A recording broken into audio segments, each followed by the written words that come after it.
अस्सलाम वालेकुम जी।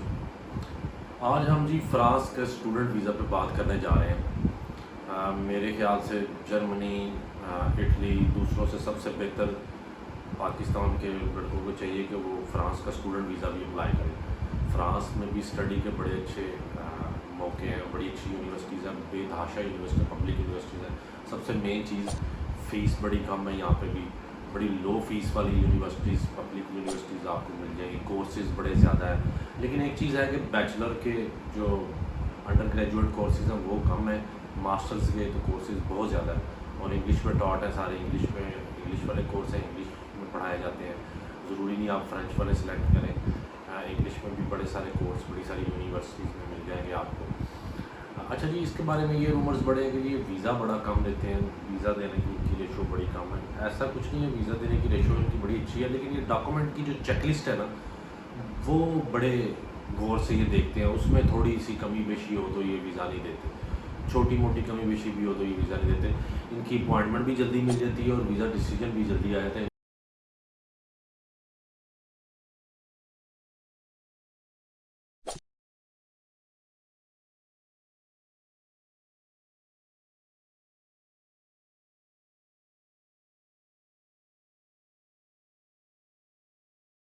सबसे पहली चीज़ है जी एडमिशन। आपने अभी तो ये सीज़न मेरे ख्याल से गुजर गया, अब नेक्स्ट जनवरी से स्टार्ट होंगी सारी पब्लिक यूनिवर्सिटीज़ में, उनका प्रोसीजर स्टार्ट हो जाएंगे। आपने किसी भी सारी पब्लिक यूनिवर्सिटीज़ फाइंड करनी है, अपने कोर्स जो सा कोर्स आपने पढ़ना है वो आपने उन यूनिवर्सिटीज़ में मैच करना है, उनमें फाइंड करना है। एक इनकी साइट है मोन मोन मोस्टर, उनकी साइट है, एक वो पोर्टल है उनका जो एजुकेशन का, वहाँ पे भी आप जाके अप्लाई कर सकते हैं। वो सारा यूनिवर्सिटीज़ का सारे लिंक्स उसके अंदर सारे एक ही जगह पे हैं। आप सेपरेटली यूनिवर्सिटीज़ की साइट पे भी जाके अपना एडमिशन कर सकते हैं। तो ये सारी चीज़ें आप अब जब तक ये एडमिशन स्टार्ट नहीं होते, अब सारी चीज़ें फाइंड करके रखें, यूनिवर्सिटीज़ फाइंड करें, उनकी फ़ीसिस देखें, इस सारे सिनेरियो को आप सॉल्व करें, पहले सॉल्व करके रखें। और फ्रांस एक अच्छी प्लेस है, उसकी एक मेन चीज़ एक और मैं आपको फ़ायदा बताऊँ कि इसमें अगर आप एज ए स्टूडेंट गए हैं, आप 5 साल वहाँ पे लीगल रहे हैं, तो ये आपको परमानेंट रेजिडेंसी दे देते हैं, परमानेंट रेजिडेंसी का कार्ड दे देते हैं। किसी और यूरोपियन कंट्रीज़ में जो है ना, ये चीज़ बड़ी मुश्किल है। स्टडी वीज़ा जब आपका ख़त्म हो जाए तो उसके बाद आपको ट्रैक फॉलो करने बड़े डिफरेंट से, बड़े मुश्किल से ट्रैक। तो इसमें आप लीगली 5 साल रहे हैं, स्टूडेंट रहा है, तो उसको जो है वो परमानेंट रेजिडेंट दे देते हैं। अच्छा जी, उसके बाद सेकंड चीज़ जो है वो आपको चाहिए जी, आप स्कॉलरशिप के लिए फ़ाइंड आउट करें। बड़ी सारी स्कॉलरशिप हैं जो फ्रांस में दी जाती हैं, वो स्कॉलरशिप अप्लाई करें। सबसे पहले आप किसी भी यूनिवर्सिटीज़ में जब अप्लाई करें तो पब्लिक में, वैसे ही उनकी फ़ीसेस बड़ी कम है। अगर किसी की 2000-3000 फ़ीस है, आप स्कॉलरशिप जो आ रही हैं वो भी आप गूगल पर फाइंड आउट कर सकते हैं।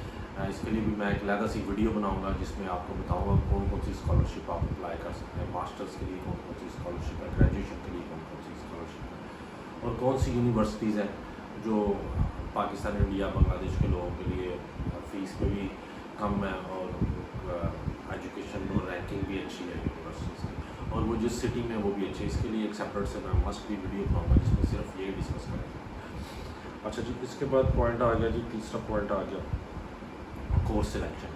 आपने कोर्स वहाँ पे वही सिलेक्ट करना है जिसमें आपकी प्रीवियस स्टडी आपने की हो, जिस कोर्स में। सपोज आपने पॉलिटिकल साइंस पढ़ी हुई है, ग्रेजुएशन उसमें की है, तो मास्टर्स भी आप पॉलिटिकल साइंस में ही करें। आप बिल्कुल आउट ऑफ द वे कोई कोर्स फाइंड करेंगे, आप MBA करने लग पड़ेंगे, आपने पॉलिटिकल साइंस पढ़ी है, तो ये बड़ा इनरिलेटिव हो जाएगा।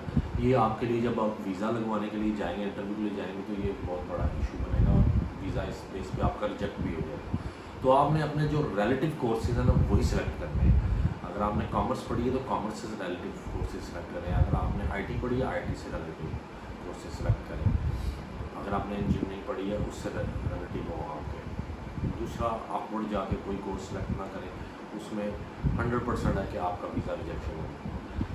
अच्छा जी, उसके बाद बैंक स्टेटमेंट आ गई। ये मेन पार्ट है जी, ये भी फ्रांस की एम्बेसी में जब आप स्टूडेंट वीज़ा अप्लाई करते हैं तो बैंक स्टेटमेंट एक बड़ा मेन पार्ट है, जिसमें काफ़ी सारे लोग मिस्टेक करते हैं। अच्छा जी, अब बैंक स्टेटमेंट आपकी किस तरह की होनी चाहिए? इसकी बैंक स्टेटमेंट में आपका प्रॉफिट शो होता आना चाहिए, यानी कि आपके बैंक स्टेटमेंट अगर 6 महीने की बैंक स्टेटमेंट उसको शो कर रहे हैं, आप सपोज 30 लाख की बैंक स्टेटमेंट शो कर रहे हैं, तो आपने आखिरी 2 दिन में 30 लाख डाला है, पीछे आ रहा था 10,000, 20,000, 1 लाख, नहीं ऐसा नहीं होगा। इसमें उसको एम्बेसडर को ये शो करना है, इस तरह की स्टेटमेंट आपकी ट्रांजैक्शन ऐसी होनी चाहिए कि उसको शो हो कि 6 महीने की अगर स्टेटमेंट है, 6 महीने में इन्होंने 12 से 15 लाख रुपया इस बंदे ने अर्न भी किया है, यानी कि इसकी स्टेटमेंट में पॉजिटिव पैसे जमा हो ही जा रहे हैं और एंड पे जाके इसकी जो एंडिंग बैलेंस है वो स्टार्टिंग बैलेंस से काफ़ी अच्छा बेहतर है। इसमें प्लस गए हैं पैसे, 15 लाख 20 लाख जो आपके गए हैं वो प्लस हुए हैं, ऐड हुए हैं। एकदम से कोई चीज़ बेच के अगर आपने उसमें पैसे डालने हैं, ट्रांजैक्शन करनी है, तो उसका भी प्रूफ आपके पास होना चाहिए। अगर सपोज अगर आपने कोई प्रॉपर्टी सेल की है 10 लाख 15 लाख की 20 लाख की, वो प्रूफ आपके पास मौजूद होना चाहिए और वो आपने बैंक स्टेटमेंट के साथ रखना भी है कि ये ट्रांजैक्शन जो बीच में आ रही है, मेरी 50 लाख की स्टेटमेंट हो गई है, इसमें 20 लाख रुपए ये जो हमने प्रॉपर्टी बेची है वो पैसे हैं, बाकी 30 लाख रुपए ये हमारे बिज़नेस से, हमारी इनकम से, हमारी जॉब से ये पैसे आ रहे हैं।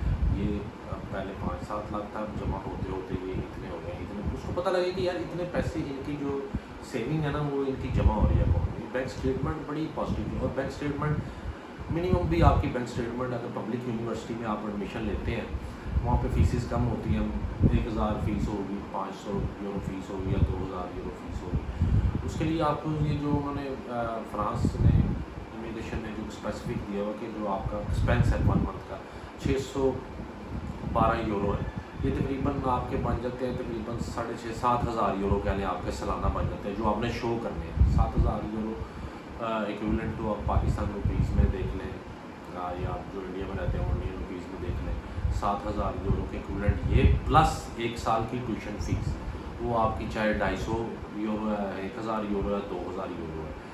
अगर आपकी 2,000 यूरो तो टोटल 9,000 यूरो हो गया। 9,000 यूरो अगर आप पाकिस्तान में तो देखें तो 25 लाख में तकरीबन आपकी 30 लाख की स्टेटमेंट होनी चाहिए, बैंक स्टेटमेंट होनी चाहिए, जिसमें मेन चीज़ है कि वो आपको एक्सपेंस देखेंगे कि 612 यूरो जो आप मंथली स्पेंड करने हैं वो आपकी स्टेटमेंट में इस टाइम मौजूद है, तो आपकी बैंक स्टेटमेंट में इतना एंडिंग बैलेंस होना चाहिए।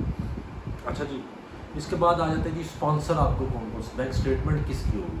अगर आपके फादर की बैंक स्टेटमेंट है तो वो सबसे वैलिड है, अगर आपके ब्रदर की रियल ब्रदर की बैंक स्टेटमेंट है वो भी बहुत वैलिड होगा। और मेरे ख्याल से इन दोनों के अलावा अगर आपकी सिस्टर की बैंक स्टेटमेंट है वो भी वैलिड होगा, मदर की बैंक स्टेटमेंट है वो भी वैलिड होगा।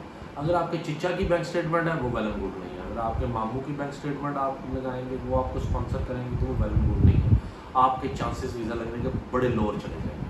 अगर आप किसी फैमिली फ्रेंड की बैंक स्टेटमेंट लगाएंगे या स्पॉन्सरशिप लगाएंगे कि ये स्पॉन्सर कर रहा है मेरी पढ़ाई के लिए, तो वो वीज़ा के चांसेस लो हो जाएंगे। अगर आपके फादर है, आपकी मदर है, आपका ब्रदर है, आपकी सिस्टर है, वो आपको फाइनेंशियली स्पॉन्सर कर रहे हैं, स्टेटमेंट उनकी है, तो ये सबसे वैलिड है। ये ब्लड रिलेशन सबसे स्ट्रॉन्ग रिलेशन है, ये स्पॉन्सरशिप कंसिडर होता है, एम्बेसी से ज़्यादा अच्छा कंसिडर करती है उनकी निस्बत कि आपका चचा मामा या कोई फ्रेंड फैमिली फ्रेंड है, उस स्पॉन्सर को इतना कंसिडर नहीं करती, उसमें बहुत ज़्यादा डॉक्यूमेंटेशन होगी आपसे मांगी जाएगी। अच्छा, स्पॉन्सर को आपकी बैंक स्टेटमेंट देनी है, साथ एक डिक्लेरेशन लिखेगा कि इसकी 100 रुपये के स्टाम्प पेपर के ऊपर नोटरी पब्लिक की वो उसमें स्टैंप लगेगी, वो लिखेगा डिक्लेरेशन में कि इसकी जितनी स्टडी जितने अखराज आता है वो मैं अफोर्ड करूँगा। ये लिखना ज़्यादा ज़रूरी लाजमी है, ये जो डिक्लेरेशन है स्टाम्प पेपर पे लगाना ये बिल्कुल ज़रूरी है। इसके अलावा अगर तो उसके पास अपने बिज़नेस की अच्छा बिज़नेस है, अच्छी टैक्स रिटर्न है, कोई सालाना 20-25 लाख उसमें अर्निंग शो की हुई है, एनुअल अर्निंग एक रिटर्न में, तो फिर तो रिटर्न आप लगाएं। अगर वो रिटर्न बिल्कुल 6 लाख वाली है, सालाना 6 लाख शो की हो में अर्निंग, तो टैक्स बिल्कुल भी नहीं जा रहा, वो आपने टैक्स रिटर्न बिल्कुल भी नहीं देना। इसके अलावा उनकी कोई और कोई बिज़नेस का डॉक्यूमेंट वो लगाने की कोई ज़रूरत नहीं, सिर्फ डिक्लेरेशन लगाएं और इसके साथ आप उनकी बैंक स्टेटमेंट लगा दें। बैंक स्टेटमेंट मैंने आपको बता दी कैसी बनी होनी चाहिए, बिल्कुल स्टिल बैंक स्टेटमेंट नहीं होनी चाहिए या एकदम से पैसे नहीं होनी, एकदम से उसके पैसे अंदर हो वो भी नहीं होनी चाहिए। ठीक है जी। बाकी जी मैं आपसे नेक्स्ट इन्फॉर्मेटिव वीडियो इसी पे एडमिशन कैसे होना चाहिए, किन कौन सी यूनिवर्सिटीज़ अच्छी हैं, पब्लिक यूनिवर्सिटीज़ जो अच्छे सिटीज़ में हैं जिनकी फ़ीस कम है, स्कॉलरशिप के बारे में एक अलग से वीडियो बनाऊँगा। आपने मेरे चैनल को ज़रूर सब्सक्राइब करना है और देखते रहना है। थैंक यू वेरी मच जी, ज़रूर सब्सक्राइब कीजिएगा मेरे चैनल को। नेक्स्ट फिर मुलाकात होगी अगली वीडियो में। अल्लाह हाफ़िज़।